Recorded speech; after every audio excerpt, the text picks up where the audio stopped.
my students for the last 12 years, Nick for the last 2, everybody in between has been telling me to watch Princess Mononoke. Finally seen it for the first time, and we're going to talk about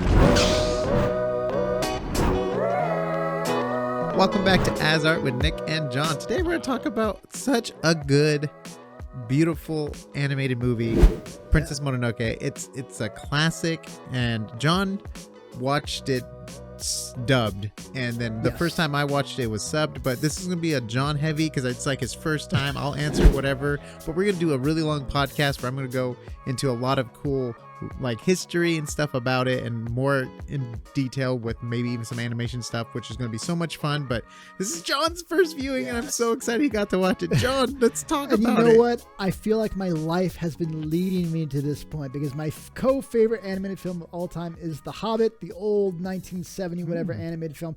And I guess a lot of people that worked on that, because it was worked on in the US and in Japan, and a number of people that worked on that film went and formed Studio Ghibli later on. So, trip out. I didn't know that. Yeah, so I didn't know that either until I was researching for that. So it's meant to be. So I've heard a lot about this movie over the years. The other one that's going to be next, coming up early for us, so look out for this episode, is going to be Spirited Away, which I've been told, again, for many, many years I need to watch. My current class I have right now, I'm like, hey, what's your favorite, animated or special effects movie?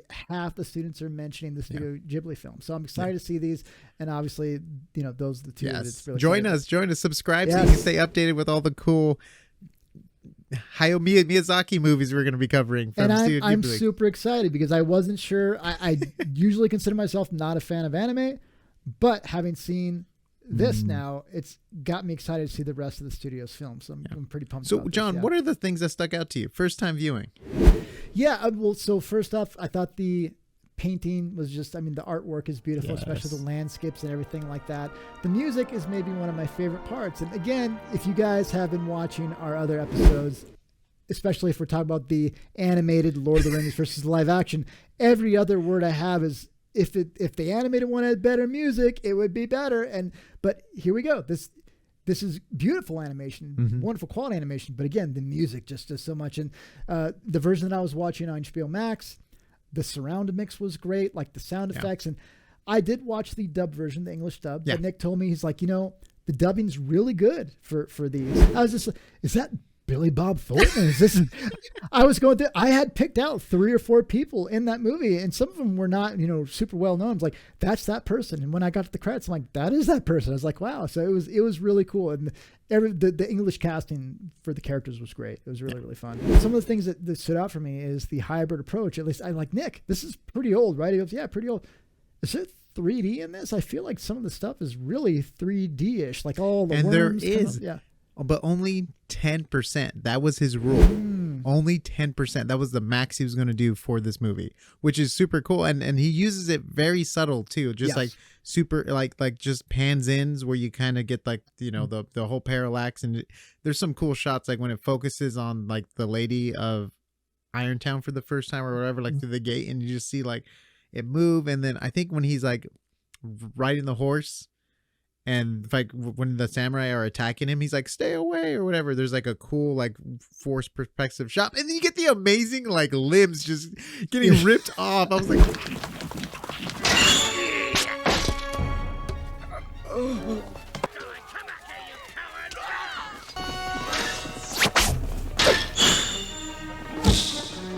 This is totally a John movie, man. If anyone's gonna love this, like full on, his arms are up like with the sword.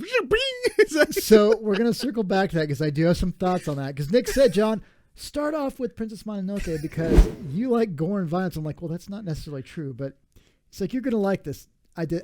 Well, the boar, right? The boar, when it's cursed with the demon and it had all the like tentacles and stuff, beautiful. Yeah, the worms and stuff, right? Incredible. So to me, this is the best way you can use CG in animated films. Yeah. Because I think back to what are my favorite animated films that use 3D? Well, they're not the 3D movies. They're Aladdin, maybe Lion King, but Beauty and the Beast, where these shots, these sweeping camera moves where Beauty and the Beast are dancing, they need a CG shot. Or in Aladdin, when he's on the magic carpet, you have the lava, that needs to be a CG shot for the most part. That's what they did here. It's like these hybrid approaches, you only use it when you need it. and you use it only because it enhances what you're seeing. And it's not just the focal point. It's just used, like you said, subtly to aid the storytelling. And that's my favorite use of that. And then as things got easier and cheaper, you started getting more and more of it. And sometimes that was good, but now a lot of anime shows use it. Yeah. And you were saying Studio Ghibli films are now starting to go into the 3D realm, well, right? yes, and they made one, Earwig and the Witch, or Luca just is the closest thing to a Miyazaki 3D movie. I did a whole video on it. We don't need to get into it here, but watch it. It's actually a pretty decent video. I would say so myself. But John, I just have some numbers for you because I just thought you would dig this. Yeah. 144,000 animated, or 144,000 hand-drawn cells in this movie. I still would have almost thought it would have been even more than that. That's a lot. Don't get me wrong, but I thought at how quick frames go by, it would have even, because it wasn't a short movie. It was a pretty good length movie, right? Do you know how many the director drew, though, out of those? Give me the raw number again. 144,000. 65. 44,000. Wow. That's a lot of frames, sir. Yeah, crazy. The way he writes his stories is drawing all the storyboards, too. So he also does the storyboards. And he does the character design sheets too. That's interesting. I wonder if he's so hands-on with his movies. It's crazy. I wonder if that helps him know exactly, because in real life they'll move around the camera, on a test scene or sequence and try and figure out what's the absolute best way you can get this across. And obviously you work with your DP as well. That's almost his version of moving around the camera, I guess, is doing his storyboards.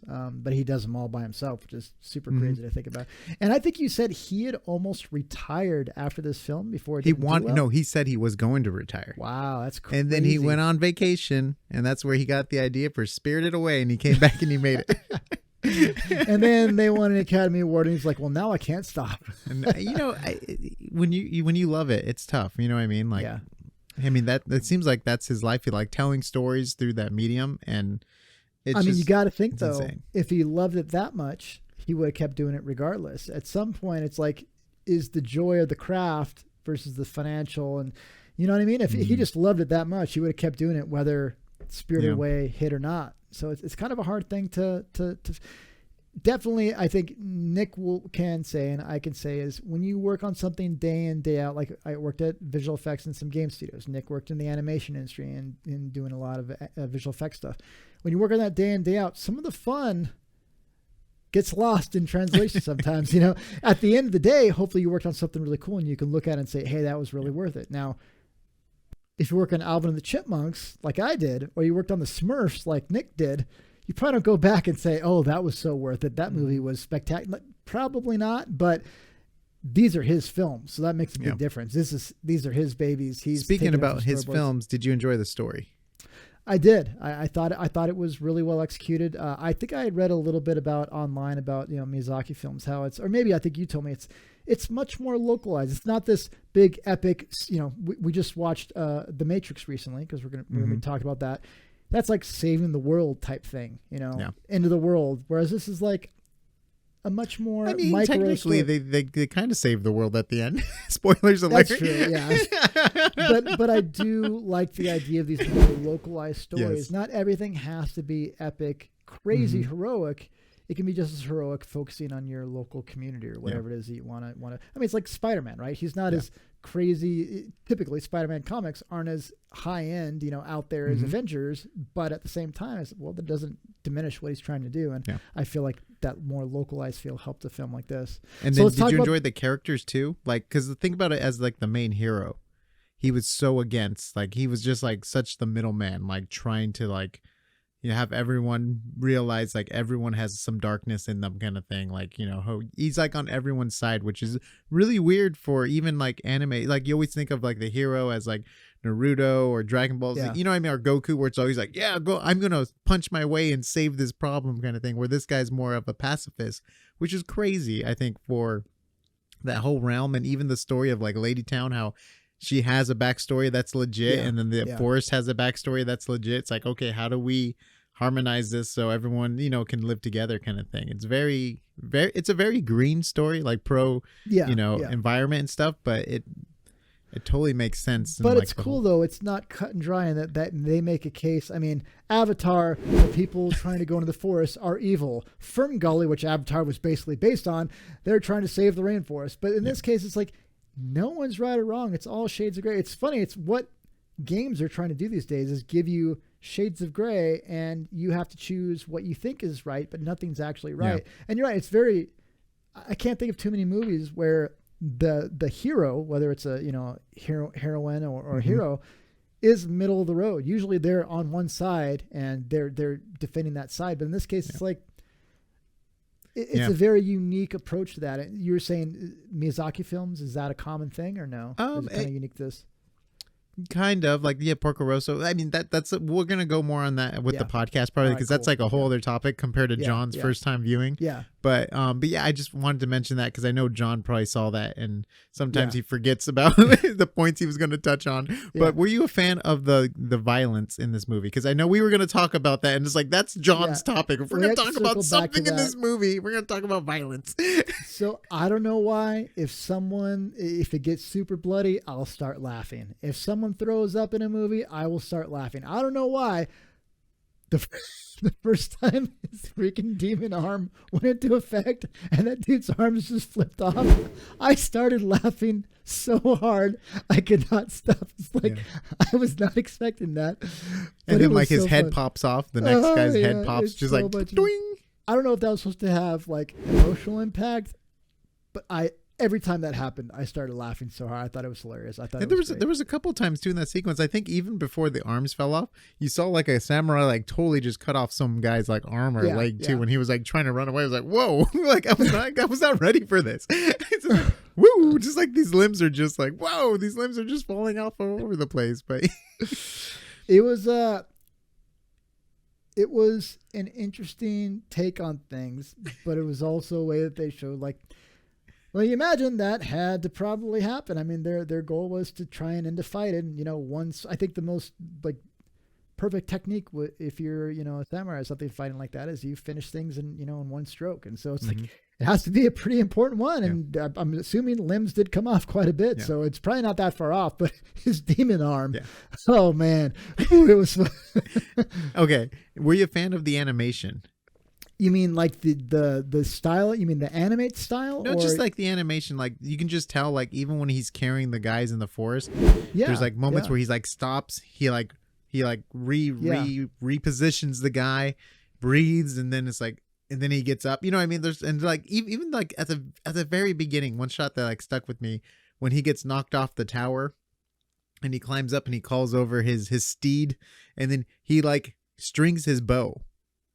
Before even hopping, just like little things like that, like you wouldn't even see that in like a DreamWorks movie sometimes, like stringing the bow, or like it's just like the little details to movement and stuff like characters will do and think. Like I think he does such a good job at capturing certain emotions to like even when he senses something, it's just like a slow pan and the hair rises and it's just it's just like hyper focus on just characters. It's just like wow, these moments are so strong.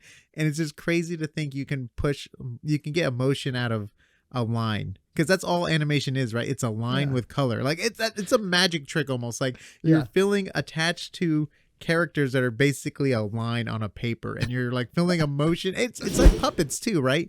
Like puppets are just like someone's hand moving around, but if you can breathe enough life into them, animation, you can really be connected to these characters. And I was just like. I'm always just so impressed with his movies and like the little details he catches with everything. It's just incredible. And sometimes when I watch a movie, I have to watch it more than once to really appreciate the subtleties. But this one I was watching and like, gosh, it seems like there's more secondary animation. Like you're saying, when they stop, you see the hair settle, or showing things that you don't necessarily need to show in order to forward the story, but it gives you that subtlety. So like you said, getting stuff out of the back on the pack on the horse or whatever it might be.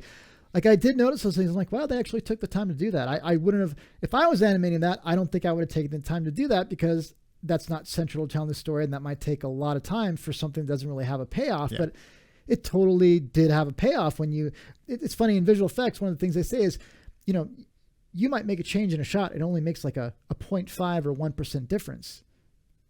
By itself, not going to notice. But then you do another 1.5 and 1% difference, and you add all these together, it ends up making a big difference. Yeah. And if they'd done it just for one shot, you're like, all right, well, that was kind of cool they did for that shot. You might not even notice it. But when you keep adding up those changes and differences, it adds up to a lot more work. But in this case, it actually did add, like I stopped and noticed, like, wow, they actually took the time to do that.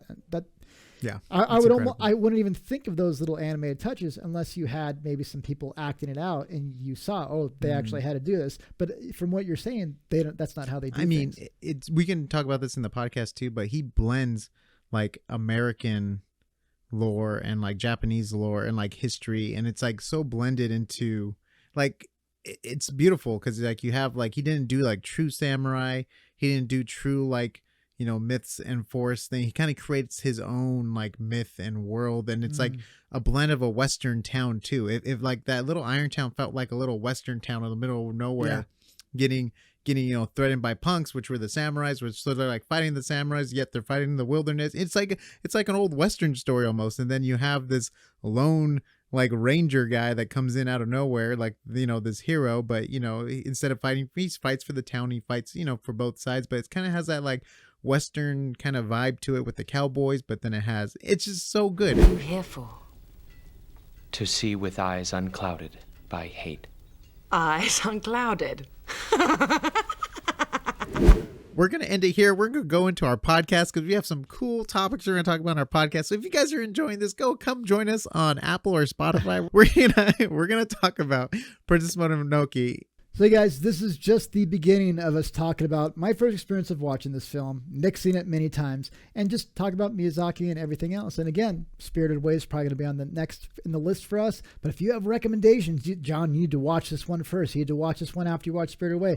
Let us know down below, because I can't watch probably all the films in a short amount of time, but I can definitely get to the ones that you all think. And you know what? I'll take your guys' opinions over Nick's any day, so let me know. All right, so let us know down in the comments below. Thank you very much for watching, and we'll see you on the next AsArt.